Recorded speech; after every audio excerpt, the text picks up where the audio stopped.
Hello friends, welcome to my channel Language and Life Skills. I am Matthew Adekani. Today, I like to present to you the Tragedy of Macbeth by William Shakespeare. Now, Macbeth is one of the 37 plays of Shakespeare. For those who are unfamiliar with Shakespeare, you can read an introduction about him in my book Intimacy with English. Intimacy with English, published by Better Yourself Books, Mumbai. You can also find it and buy it from Amazon.com and Flipkart. And in case you want a summary of this play and other plays of Shakespeare, you can find it in my other book, Twin Lamps Unto Our Feet. Twin Lamps Unto Our Feet, published by New Leader Books, Chennai. You can also find mention of it and a review of it in goodreads.com on the net. Now let's come to the story of the Tragedy of Macbeth. Duncan is the king of Scotland, and he has got two brave and able generals called Macbeth and Bangos. They win many victories for him, and King Duncan honors Macbeth particularly with many titles, honors and riches. And as a special gesture of his appreciation, the king is paying a visit to Macbeth's castle at Inverness. Macbeth is overjoyed because before this happened, three wicked witches had met him and prophesied to him all these fortunes coming his way, and they had all been realized. So now he is filled with ambition. He wants to become the king. He is not satisfied with honors. And he mentioned this to his wife, Lady Macbeth. And she is even more ambitious than Macbeth and more wicked. She tells Macbeth, let us murder the king in his sleep. Macbeth is shocked by this, to murder his guest and his cousin, King Duncan. But he gives in to his wife's desires, and they murder the king in his sleep.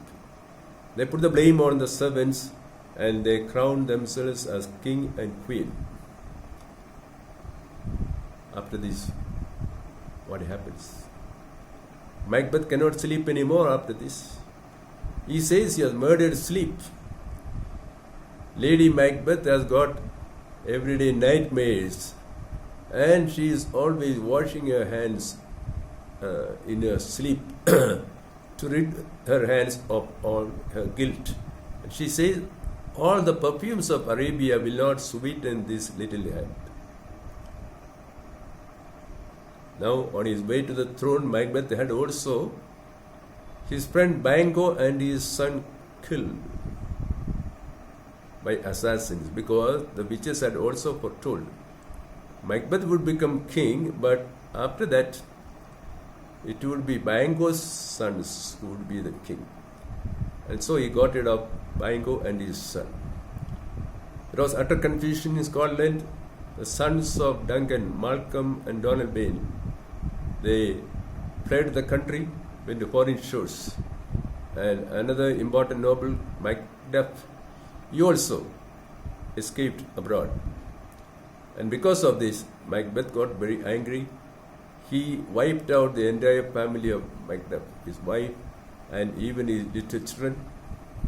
And now Scotland became a killing field. Macbeth was very emboldened in all this because of the prophecy of the witches. They had gained his confidence, and they had promised him that no man born of woman would be able to defeat Macbeth. Now these were tricky words. because one who eventually killed Macbeth, that is Macduff, he was not born in the ordinary way of woman. He was a Caesarean baby. The opposition to Macbeth grew more and more in Scotland. His tyranny was terrible. Number of orphans and widows multiplied in the land, and everywhere there was blood and tears. Country of Scotland groaned under his rule. So now the King of England, King Edward, sent an army to help the people of Scotland to fight the tyrant. In this confusion, Lady Macbeth committed suicide, and Macbeth was now alone. Macduff returned from abroad. He fought a duel with Macbeth and killed him. At his death, Macbeth said these desperate words, "Out, brief candle. Life is like a short candle that burns for a short time." And in his despair, he said, "Life is a tale told by an idiot, full of sound and fury, signifying nothing." After the death of Macbeth, Malcolm the Prince returned to Scotland, and he became the king, and peace was restored to Scotland. Let us see a few comments and reflections on this terrible tragedy.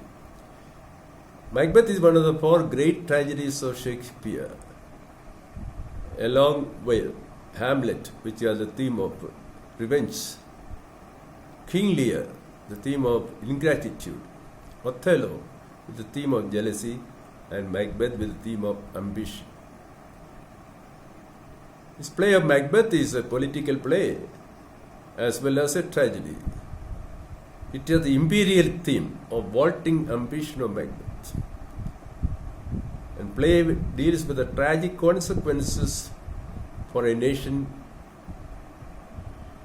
on account of the personal ambitions of the ruler. The vaulting ambition of Macbeth made him ungrateful and blind. He became a ruthless tyrant, beginning with the murder of his own king and cousin, and then he went on to an orgy of murders. No one was safe in Scotland. The great lesson of this play is tragic consequences of blind ambition.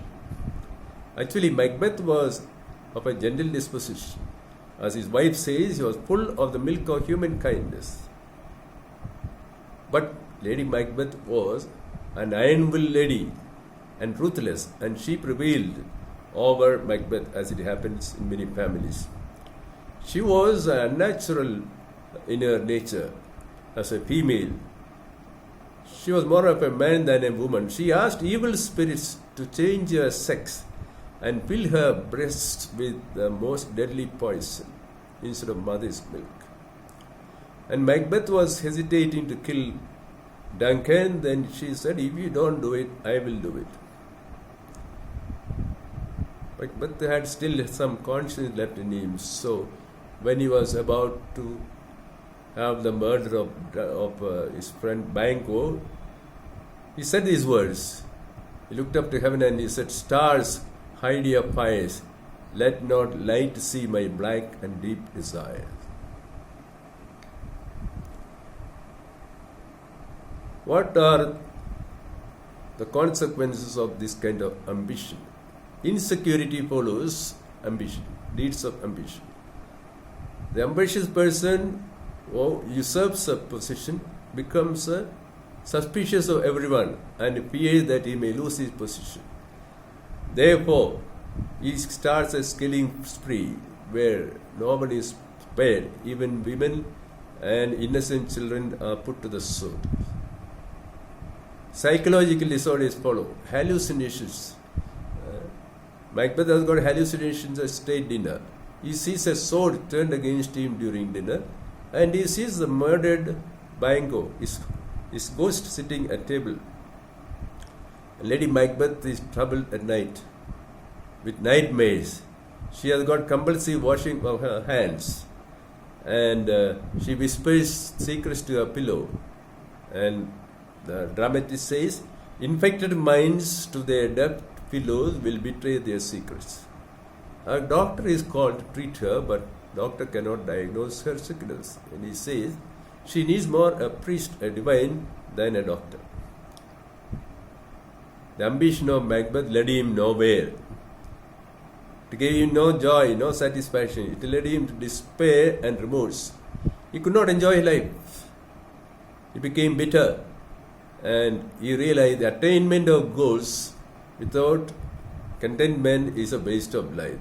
And he said, I have lived long enough. His bitter reflection, all our yesterdays have lighted fools the way to dusty death.